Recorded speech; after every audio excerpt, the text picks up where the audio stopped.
बाढ़ प्रभावित जिलों के दौरे पे मुख्यमंत्री योगी आदित्यनाथ हैं और गाजीपुर में बाढ़ प्रभावित जिलों का उन्होंने जायजा भी लिया है। बाढ़ प्रभावितों को हर संभव मदद का आश्वासन भी दिया, ऐलान भी किया और प्रभावित लोगों को राहत शिविर में रखा गया है, ये मुख्यमंत्री ने कहा। गाजीपुर में 288 नौकाओं की व्यवस्था की गई है और बाढ़ से प्रदेश के 11,000 गांव प्रभावित हैं, मुख्यमंत्री ने बताया। और बाढ़ से करीब 20 जिले प्रभावित हैं। सरकार हमेशा आपके साथ खड़ी है, यानी जब लोगों से वो बात कर रहे थे, संवाद कर रहे थे, संबोधित कर रहे थे, तब उन्होंने कहा कि शासन प्रशासन आपके साथ है, बाढ़ पीड़ितों की हर संभव मदद की जाएगी। और आज उन्होंने खुद हवाई सर्वेक्षण भी किया, नौका पे सवार होकर, नाव पे सवार होकर जमीनी हालात को भी देखा और बाढ़ से हुए नुकसान का वो जायजा लेते हुए नजर आए। लोगों के बीच पहुंचे, राहत सामग्री उन्हें पहुंचाई। तो गाजीपुर में बाढ़ प्रभावित जिलों का मुख्यमंत्री योगी आदित्यनाथ ने जायजा लिया और बाढ़ प्रभावितों को हर संभव मदद का ऐलान भी किया।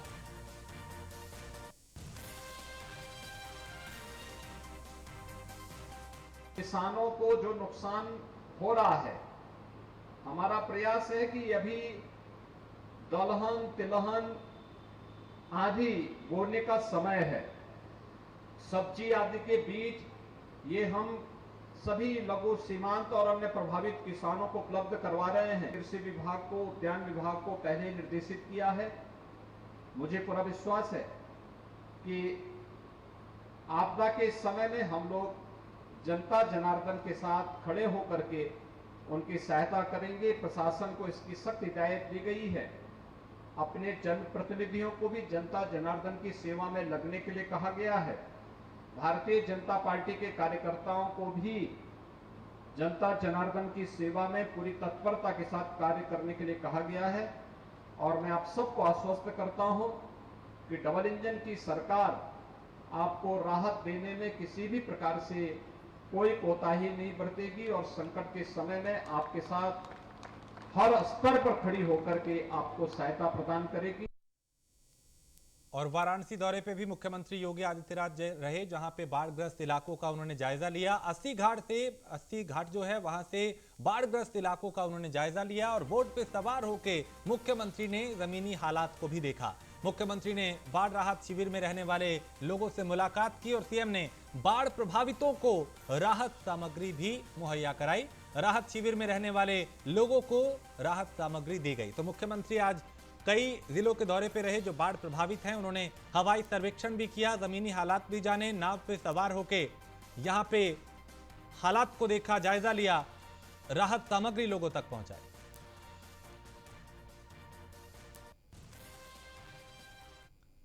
और वहीं काशी विश्वनाथ मंदिर पहुंचे मुख्यमंत्री योगी आदित्यनाथ ने बाबा विश्वनाथ के दर्शन कर प्रदेशवासियों के लिए मंगल कामना की। इस दौरान कैबिनेट मंत्री स्वतंत्र देव सिंह भी मुख्यमंत्री योगी आदित्यनाथ के साथ मौजूद रहे।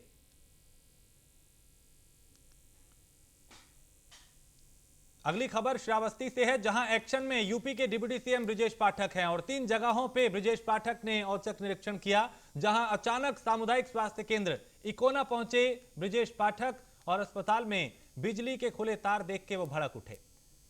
स्वास्थ्य विभाग के अधिकारियों को जमकर फटकार भी लगाई और अस्पताल के बाद गौशाला का भी उन्होंने निरीक्षण किया। दूषित चारा और पानी को देखकर भी उन्होंने अपना गुस्सा जाहिर किया।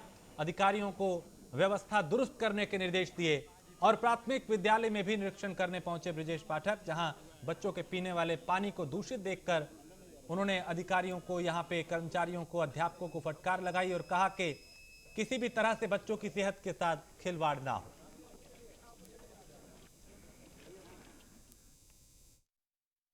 ये श्रावस्ती जनपद के चतुर्मुखी विकास के लिए विंगवार समीक्षा बैठक होगी सभी विभागों की। इसके साथ ही साथ स्थलीय निरीक्षण भी हम प्रातःकाल से कर रहे हैं। अभी निराश्रित गोवंश के स्थल का निरीक्षण किया है।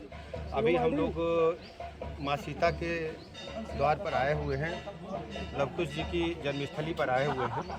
इसको पर्यटन स्थल के रूप में डेवलप किया जाएगा और यहाँ पर पर्यटन की अपार संभावनाएं हैं। श्रावस्ती जनपद को हम शीर्ष दर्जे पर लाने के लिए काम कर रहे हैं। यहाँ का चतुर्मुखी विकास होगा। इंफ्रास्ट्रक्चर में जो भी दिक्कतें हैं उनको हम दूर करेंगे। सड़क, पानी, बिजली, स्कूल, अस्पताल, आम आदमी के जीवन में बदलाव आए, उसके लिए हमारी सरकार लगातार काम कर रही है। और उत्तर प्रदेश के धार्मिक स्थलों पे हिंदुओं की आस्था से खिलवाड़ के मामले लगातार आ रहे हैं। प्रयागराज और अयोध्या में चिकन और हुक्का पार्टी। अयोध्या में सरयू के तट पे चिकन बनाने का मामला आया। सरयू के चौधरी चरण सिंह घाट पे चिकन बनाया जा रहा था। घुमंतु प्रवृत्ति के लोग सरयू के तट पे आस्था के साथ खिलवाड़ कर रहे थे, उसे ठेस पहुंचा रहे थे। अब मामला चूंकि पुलिस तक पहुंचा, प्रशासन तक पहुंचा है और उसके बाद कार्रवाई की बात की जा रही है। प्रयागराज में नाव पे पिकनिक मनाते हुए वीडियो वायरल हुआ था और न्यूज़ 1 इंडिया पर खबर चलने के बाद एसएसपी ने इस पर संज्ञान लिया और गंगा नदी में मांस हुक्का पार्टी करने वालों पर कार्रवाई का आश्वासन दिया। और इस कार्रवाई के लिए अब टीम भी गठित की गई है। पार्टी करने वालों की पहचान कर कार्रवाई के निर्देश दिए गए हैं। दो तस्वीरें प्रयागराज और अयोध्या की, दोनों ही आध्यात्मिक नगरी, और यहां पे इस तरह का काम किया गया जो सीधा सीधा आस्था के साथ खिलवाड़ था। एक वीडियो हमारे संज्ञान में भी आया जिसमें एक नाव पे किसी द्वारा हुक्का टाइप की चीज़ का सेवन किया जा रहा है और साथ ही साथ वीडियो में उससे प्रतीत हो रहा है कि नॉनवेज रखा हुआ है। इस वीडियो की जांच कराई जा रही है, आइडेंटिफाई कराया जा रहा है कि ये व्यक्ति कौन है। इसको आइडेंटिफाई करा के इसके विरुद्ध विधिक कार्रवाई जो है संगत धाराओं में विधिक कार्रवाई सुनिश्चित। और खबर आगरा से है, जहां ताजमहल का नाम बदलने की मांग एक बार फिर तेज होने लगी है। बीजेपी पार्षद ने आगरा नगर निगम में इसके लिए प्रस्ताव भी लगाया है और ताजमहल का नाम तेजो महाले करने का प्रस्ताव रखा गया है। बीजेपी के पार्षद शोभाराम राठौर ने यह प्रस्ताव दिया है और नगर निगम में यह प्रस्ताव देने की बात की गई है। ताजमहल का नाम बदलने पर चर्चा होगी। विचार विमर्श के बाद शासन को यह प्रस्ताव भेजा जाएगा। और रामपुर में जिलाधिकारी कार्यालय में दिव्यांग महिला अपनी समस्या को लेकर डीएम से मिलने पहुंची। सीढ़ियां चढ़ के आई महिला को देख जिलाधिकारी रविंद्र कुमार ने महिला को ट्राईसाइकिल दी और साथ ही सरकारी लाभ दिए। इस दौरान न्यूज़ 1 इंडिया से बातचीत में डीएम ने कहा कि जिले के सभी कार्यालयों में दिव्यांगों के लिए 2 व्हीलचेयर रखे जाएंगे। देखिए, वो चूँकि जनता दर्शन करना हमारा काम है और जो भी ऐसे व्यक्ति हमारे पास आते हैं जो पीड़ित होते हैं या किसी प्रकार की समस्या से ग्रसित है, तो उसको लगातार हम प्रयास करते हैं कि उनकी मदद करके और जो शासन की मंशा है उसके अनुरूप उनकी पीड़ा को दूर किया जाए। तो उसी क्रम में जो महिला मेरे पास आई थी, तो एक लगातार हम देखते भी हैं कि ऑफिसेज़ में जो भी दिव्यांगजन आते हैं तो वो जो चलने में असमर्थ होते हैं, तो वो नीचे वो ज़मीन के सहारे चल के ही वो आते हैं, तो वो दृश्य देखने में अच्छा नहीं लगता है। तो सभी ऑफिसेज़ को मैंने कार्यालय आदेश जारी किया है और अपने ऑफिस से ही शुरुआत की है कि हर प्रत्येक ऑफिस में जहाँ पे हमारे प्रार्थी आते हैं, तो वहाँ पे एक तो व्हील चेयर की व्यवस्था होनी चाहिए और जो हमारे वहाँ पे जो पियोन हैं, जो हमारे स्टाफ है, उनकी भी जिम्मेदारी की है कि जिनके साथ कोई व्यक्ति नहीं आता, ऐसे लोगों को व्हील चेयर में बैठा के और ससम्मान तरीके से हमारे सामने लाएं। देखिए, ये हमारा जनता दर्शन का पूरा जो इसकी संकल्पना है वो इसी सिद्धांत पे टिकी हुई है कि जो आमजन हमारे पास जिलाधिकारी के पास में अगर सीधे आता है तो उनका समस्या का निस्तारण जो हम तत्काल कर सकते हैं उसे तत्काल करना चाहिए। तो केवल एक कागजी कार्रवाई करके हम उसको आगे बढ़ाया जाता है तो उससे बहुत उसको पीड़ा दूर नहीं होती है और समाधान भी नहीं होता है। तो हमारा लगातार प्रयास है कि बहुत सारी ऐसी अवेलेबल रेमेडीज़ होती हैं जो अगर हम लोग थोड़ा सा एक अपना इनिशिएटिव ले लें तो तुरंत हो जाता है। तो पहले भी इस प्रकार के इनिशिएटिव हम लोग लेते हैं। अगर कोई हमारे साथ में वैसे कोई गरीब वंचित या दिव्यांगजन आता है, तो चूँकि सरकार के निर्देश है, माननीय मुख्यमंत्री जी के निर्देश है कि ऐसे सभी व्यक्तियों को पूरी ससम्मान तरीके से उनकी बात को सुना जाए और उसकी समस्या का निवारण भी किया जाए। तो एक महिला आज मेरे पास आई थी और जैसा मैंने कहा कि वो दिव्यांग थी, तो और लगातार ऐसे कई लोग आते रहते हैं जो दिव्यांग होने के कारण सही से नहीं चल पाते, ज़मीन के सहारे चलकर आते हैं। तो एक व्यवस्था हमने आज से ये भी की है कि सभी हमारे जो ऑफिसेज़ हैं उसमें अनिवार्यतः व्हील चेयर की व्यवस्था रहेगी ताकि जो भी दिव्यांगजन वहाँ पर जा रहे हैं अपनी प्रार्थना लेकर, तो एक ससम्मान तरीके से और बिना किसी असुविधा के ऑफिसेज़ में पहुँच सकें और वहाँ पे अपनी बात कर सकें। जहाँ तक ट्राईसाइकिल की बात है, चूँकि हमारे पास अब ये अवेलेबल रिसोर्सेज होते हैं और लोगों को चूँकि पता नहीं होता है, तो इसलिए ऐसा अगर मेरे संज्ञान में जितने भी लोग आते हैं तो मैं प्रयास करता हूँ कि ऑन स्पॉट ही उनके लिए व्यवस्था भी करें। ये आप हैं जिलाधिकारी रविंद्र मादड़, युवा जोश है, काम करने का जज्बा है, और जिस तरह से आज इन्होंने एक विकलांग महिला के लिए काम किया, उसको देखते हुए हमारे दिल में भी इनके लिए सम्मान और बढ़ जाता है, क्योंकि ऐसे ही अधिकारी की ज़रूरत है जो गरीब को समझे, गरीब जनता के लिए अपने आप को समर्पित करे और उसको उन चीज़ों तक पहुंचा दे जो उसका अधिकार होता है। न्यूज़ वन इंडिया के लिए फहीम खान, रामपुर। और अगली खबर वाराणसी से है, जहां थाने में एसआई का जो गुंडागर्दी का वीडियो है वो सामने आ रहा है और घायल बच्ची के परिजनों से यहां पे दुर्व्यवहार का आरोप लगा है। थाने में गुंडाई करते दिखे एसआई ओम प्रकाश यादव और एसआई के खिलाफ गुस्साए ग्रामीणों ने मोर्चा खोल दिया। ग्रामीणों ने एसआई के खिलाफ थाने के बाहर प्रदर्शन किया और आला अधिकारियों ने ग्रामीणों को समझाकर शांत कराया। चौबेपुर थाना क्षेत्र का ये मामला बताया जा रहा है। बुलंदशहर में मनचलों का आतंक है, जहां छात्राएं परेशान हो रही हैं और 3 बहनों के साथ स्कूल जाने के दौरान छेड़छाड़ की गई। दूसरे समुदाय के 2 युवकों पे छेड़छाड़ का आरोप लगा और जो ये युवतियां हैं उन्होंने स्कूल जाने से इनकार कर दिया। डर के मारे सहमी हुई हैं ये। पीड़ितों के साथ थाने पहुंचे हिंदू संगठन के लोग, छात्राओं के पिता ने आरोपियों के खिलाफ तहरीर दी है और आरोपियों के खिलाफ मामला दर्ज कर गिरफ्तारी की मांग की गई है। बुलंदशहर के खुर्जा कोतवाली नगर क्षेत्र का यह मामला है। थाने इसलिए आया हूँ, मेरी बेटी रमा मूर्ति स्कूल में पढ़ती है और वो पिछले कुछ दिनों से मुस्लिम समुदाय के कुछ उपद्रवी बच्चे हैं, लड़के हैं वो, और उसको परेशान कर रहे थे। उसने, मेरी बेटी 10 साल की है, 6ठी क्लास में पढ़ती है, वो नहीं समझ पाई, वो डर गई, तो उसने कुछ दिन नहीं बताया, लेकिन उसके बाद अपनी मम्मी को बताया ऐसे ऐसे परेशानी है, वो परेशान करते। अब हम यहाँ आए हैं कोतवाली में ताकि हमारी सुनवाई हो सके और बच्चों को कोई परेशानी नहीं आए, इस चक्कर में हम यहाँ के आए हैं। जो आरोपी हैं वो पुलिस ने पकड़ लिया अभी नहीं? अभी नहीं पकड़े हैं आरोपी, पुलिस ने कोई सुनवाई नहीं हुई अभी पुलिस की तरफ से। आपने तहरीर दे दी? हमने तहरीर दे चुके हैं, हम मेरी बेटी के बयान भी ले लिए गए हैं, अभी कोई सुनवाई नहीं हुई है। बेटी को कोई बेटी को जो छेड़खानी करते हैं बच्चे और वो उपद्रवी हैं बहुत, और उन्होंने अभी तक पुलिस ने कोई कार्रवाई नहीं की है, ना ही वो कोई पकड़े गए हैं। थाने ये है जी, मेरे बच्चे स्कूल जाते हैं, 2 लड़की, एक पड़ोस की लड़की है बच्ची छोटी, और वो रास्ते में बच्चा इनके साथ छेड़खानी कर रहा है। मुझे पता लगा है, कल मैंने गौर करी तो आज बच्चों ने फिर बताया कि हमारे साथ छेड़खानी करी है। और वो एक लड़की जो है वो, मैं वैश्य समाज से हूँ, दूसरी बच्ची सैनी समाज से है, और वो क्लास में पढ़ती है? वो 10th में, एक 11th में है और एक 7th क्लास में। कौन लोग हैं जो परेशान कर रहे हैं? परेशान जो कर रहे हैं वो मोमडन समाज से हैं जी, और मुझे मजबूरी में आके थाने आना पड़ा है। कितने लोग? और आगरा में स्कूल में शिक्षकों के बीच मारपीट हो गई। मारपीट पर बीएसए ने संज्ञान लिया है और बीएसए ने शिक्षकों का वेतन रोक दिया है। कारण बताओ नोटिस भी जारी किया गया है और शिक्षकों ने स्कूल में मारपीट की थी, लाठी डंडे यहाँ पे चले थे। स्कूल में झगड़े से शिक्षा विभाग की छवि भी धूमिल हुई थी। पिनहाट ब्लॉक के अलग अलग स्कूलों में तैनात हैं ये दोनों शिक्षक। बिल्कुल, ये खबर सबसे पहले आप ही के द्वारा प्रकाश में लाई गई। चैनल से मैंने देख के जाना कि वहाँ इस तरह की घटनाएं घटित हो रही हैं और मैंने दोनों शिक्षकों का वेतन अवरुद्ध करते हुए संबंधित खंड शिक्षा अधिकारी को विस्तृत जांच के आदेश दिए हैं।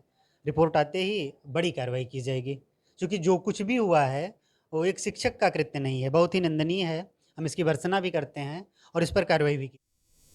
हापुड़ में 26 अगस्त को प्रदेश के मुख्यमंत्री योगी आदित्यनाथ के दौरे के दौरान जब मुख्यमंत्री ने मंच से अवैध नशे के कारोबारियों पे सख्त कार्रवाई को लेकर अधिकारियों की जिम्मेदारी तय की, तब से जिला प्रशासन ने नशे के कारोबारियों पे लगाम लगानी शुरू कर दी है। और इसी कड़ी में हापुड़ जिलाधिकारी मेधार रूपम के आदेश के बाद धौलाना थाना क्षेत्र के गांव पिपलेड़ा निवासी 2 सगे भाई गांजा तस्करी पर केस में दर्ज इनके खिलाफ हुआ है। इनकी संपत्ति कुर्क करने के लिए कार्रवाई की जा रही है।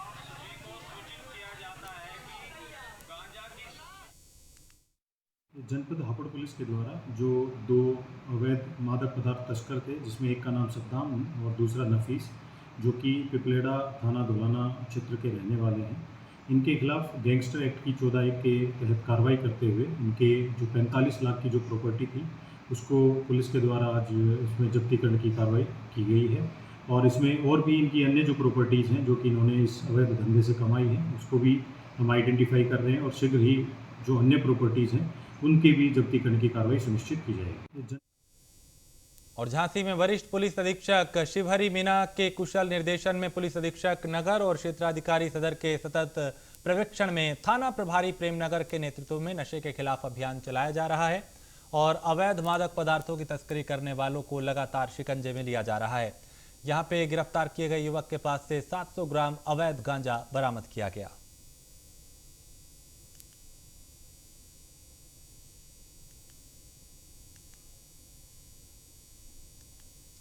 और रायबरेली में हजारों मरीजों को नमूने में फेल दर्द की दवाएं खिलाई गई। पिछले साल दिसंबर में सप्लाई की गई ये दर्द की जो दवा है वो फेल हो गई थी जांच में, और जांच में दवा फेल होने की चिट्ठी जिला स्वास्थ्य विभाग को इस महीने मिली थी।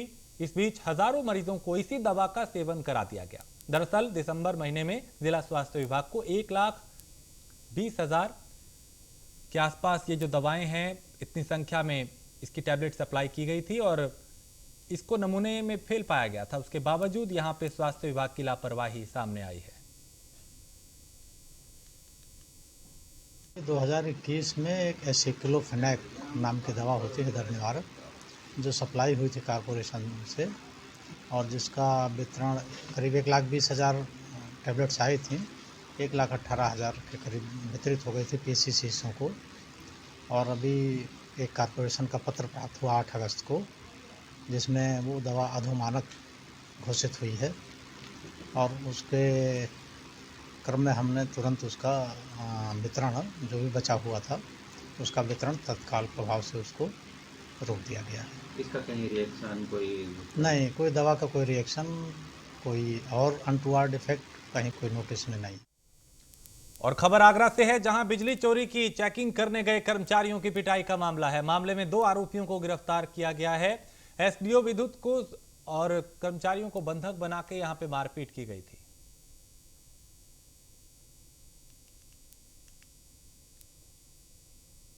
मेरठ में पशु बांधने को लेकर 2 पक्षों में खूनी संघर्ष हो गया और मारपीट में आधा दर्जन लोग घायल हुए।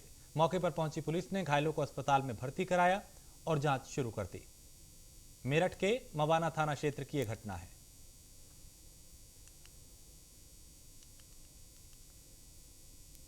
और मेरठ के LLRM मेडिकल कॉलेज से बच्चा चोरी होने का मामला सामने आया है। एक दिन के बच्चे को अचानक एक अनजान युवक जो था वो बच्चे को ले जाता हुआ सीसीटीवी में कैद हुआ। बच्चे को टीका लगवाने के नाम पे पिता से ये बच्चा ले गया था। सोमवार सुबह की बच्चे का मेडिकल में जन्म हुआ था और बच्चा चोरी की घटना सीसीटीवी में कैद हुई है।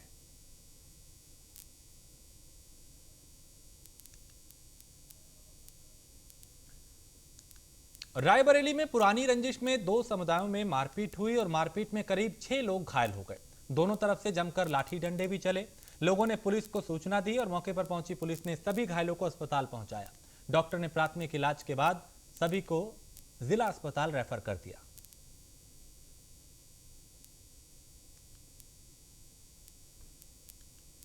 खबर आजमगढ़ से है, जहां राष्ट्रीय नेता के सामने बैठक में कांग्रेस कार्यकर्ता आपस में भिड़ गए, जिसका वीडियो सोशल मीडिया पे वायरल हो रहा है।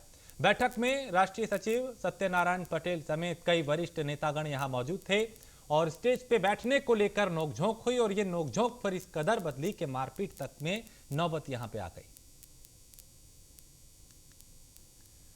नोएडा में दबंगों ने बुजुर्ग की पिटाई कर दी। दबंगों ने बेरहमी से एक बुजुर्ग को पीटा और लात घूंसों से इस बुजुर्ग को पीटा गया। बुजुर्ग की पिटाई का वीडियो अब वायरल हो रहा है। पानी के पैसे मांगने पर इन गुंडों ने बुजुर्ग के साथ मारपीट कर दी। सेक्टर 93 गांव गेछा का यह मामला बताया जा रहा है।